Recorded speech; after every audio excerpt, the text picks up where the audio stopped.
thumbs up and share with your family and friends. Also press red subscribe button and hit the bell icon for daily notification.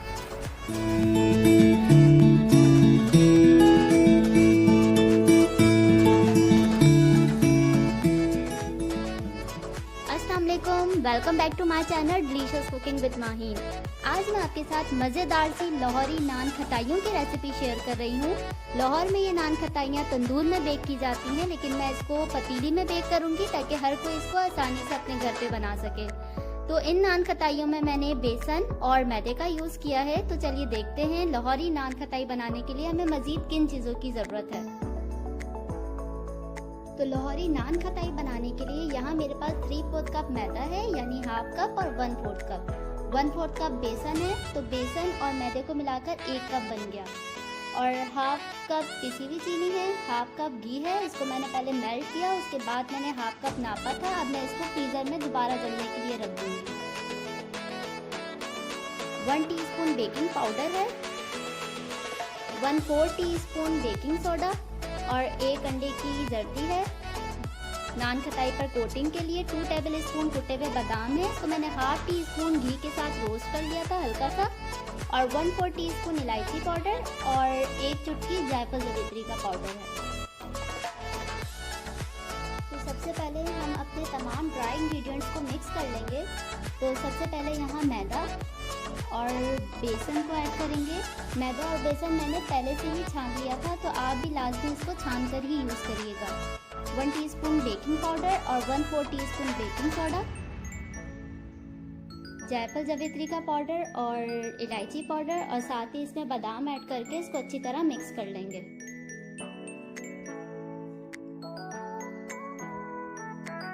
घी को मैंने freezer से बाहर निकाल लिया है और ये थोड़ा सा जम भी चुका है।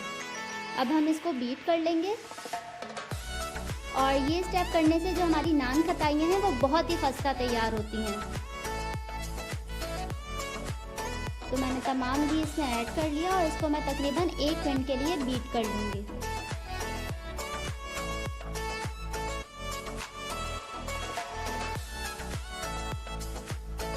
घी को बीट करते हुए 1 मिनट हो चुका है। अब हम इसके अंदर पिसी हुई चीनी ऐड कर देंगे, और चीनी को बीट करने से पहले हम इसको अच्छी तरह मिक्स कर लेंगे ताकि ये बीट करते वक्त उड़े नहीं। और चीनी को भी तकरीबन 3 से 4 मिनट तक अच्छी तरह मिक्स कर लेंगे ताकि जो चीनी है वो घी में अच्छी तरह मिक्स हो जाए।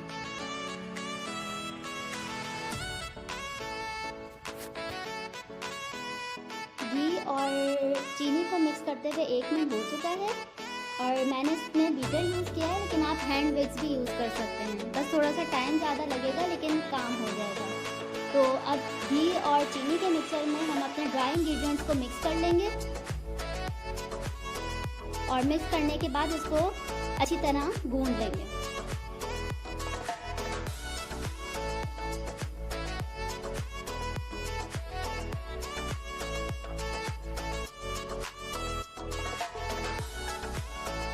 नान खटाई की जो डो है वो अच्छी तरह तैयार हो चुकी है, और इसकी नान खटाइयाँ बनाने से पहले हम अपनी पतीली को प्री हीट करने के लिए रख देंगे। नान खटाई का मिक्सचर हमारा रेडी है। अब हम अपनी पतीली को प्री हीट कर लेंगे। तो पतीली में मैंने चूल्हे का स्टैंड रख दिया और उसको ढककर तकरीबन 10 मिनट तक मैं इसको प्री हीट कर लूँगी। तो अब हम अपनी नान खटाइयों को काटेंगे। तो सबसे पहले मैंने मैदे का डस्ट कर लिया, और उसमें ये जो आमीज़ा है नान खटाई का, उसको अच्छी तरह स्प्रेड कर लेंगे हल्के हाथों से दबाकर।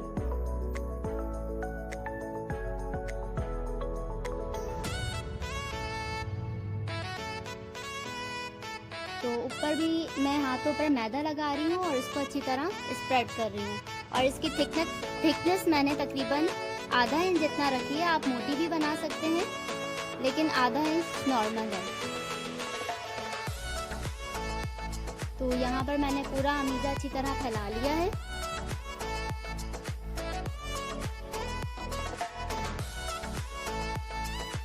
अब यहाँ मेरे पास कुकी कटर है, मैं इसको भी अच्छी तरह डस्ट कर लूँगी मैदे में, और इससे नान खटाइयों को काट लूँगी। अगर आपके पास कुकी कटर नहीं है तो आप कोई भी ढक्कन यूज़ कर सकते हैं।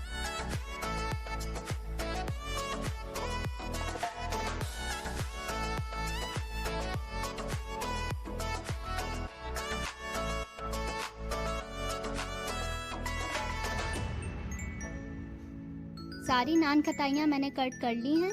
अब जितना जो एक्स्ट्रा है ये हम निकाल देंगे और एक नाइफ की हेल्प से हम नान खताइयों को उठा लेंगे, क्योंकि हाथ से ये नहीं उठ सकती, इसलिए आप इसको नाइफ की हेल्प से उठा लें। और इसको पैन पर थोड़ा थोड़ा फासले पर मैं रख दूँगी। और पैन पर मैंने बटर पेपर रखा हुआ है। अगर आपके पास बटर पेपर है तो आप रख लें, लेकिन अगर आपके पास बटर पेपर नहीं है तो आप बिल्कुल भी पैन को ग्रीस नहीं करें, आप ऐसे ही इसको बेक कर लें।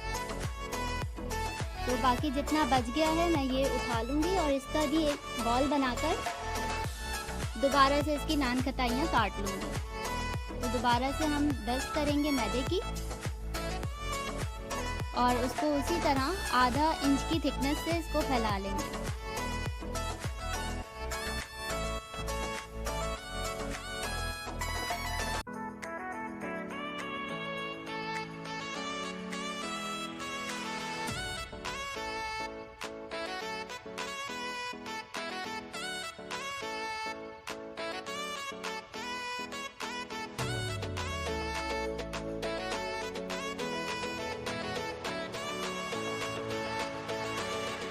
तमाम नान खताइयाँ मैंने काट ली हैं। अब यहाँ पर मेरे पास एक अंडे की जर्दी है, इसको अच्छी तरह फेंट लेंगे ब्रश से और उसके बाद हम इसकी कोटिंग कर देंगे ताकि हमारी नान खताइयों में बेक होने के बाद बहुत अच्छा सा कलर आ जाए।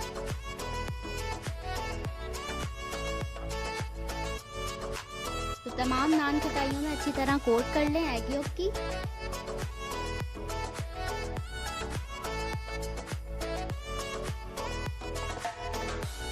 तो यहाँ मैंने तमाम नान खताइयों पर कोट कर लिया है। अब हम इसको बेक करेंगे। तो पतीली हमारी तकरीबन 10 मिनट से प्री हीट हो रही है और मैं इस नान खताइयों को रख दूंगी और तकरीबन मैंने इसको 25 मिनट तक बेक किया था लो टू मीडियम फ्लेम पर। आपको ज़्यादा टाइम भी लग सकता है और कम भी।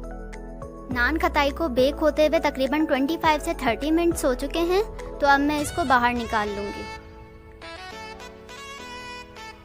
तो बाकी की ये जो 3 आप देख रहे हैं वाइड रैक पे रखी हुई नान खताई, तो ये मैंने अवन में बेक की थी क्योंकि इस वाले पैन में जगह नहीं थी पतीली वाले में, तो मैंने उसको अवन में बेक कर लिया था। मैं इसको वाइड रैक पे रख के ठंडा करूँगी।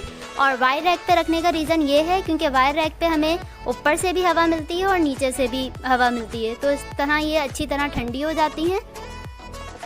तो इसको वाइड रैक पे रख कर अच्छी तरह ठंडा कर लेंगे।